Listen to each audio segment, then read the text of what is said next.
দর্শক বন্ধুরা, এখন আমি মহাস্থানগড় জাদুঘরে প্রবেশ করতেছি। তো মহাস্থানগড়ের যে প্রাসাদের যে প্রাচীর, সেই প্রাচীরে এটা হলো সিঁড়ি। আর দেখতেই পারছেন প্রাচীরগুলো পুরোপুরি ভেঙে ধ্বংস হয়ে গেছে। আর প্রত্নস্থলটি এখনও দেখার মতো অনেক কিছু আছে। আপনারা যারা দেখতে চান অবশ্যই তাড়াতাড়ি চলে আসবেন। এখন আমি ভাঙা প্রাচীরের উপরে দাঁড়িয়ে আছি।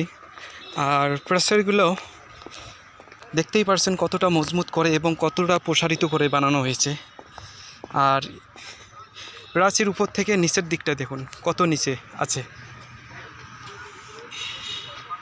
এই মহাস্থানগড়ের যে রাজপ্রাসাদটি ছিল, এটা হলো পরশুরাম যিনি রাজা ছিলেন তার প্রাসাদ। আর সবথেকে আশ্চর্য বিষয় হলো এই প্রাচীরগুলো কিন্তু এখনও নিচের অংশগুলো এখনও অক্ষত রয়েছে, সেটা বলার মতো না।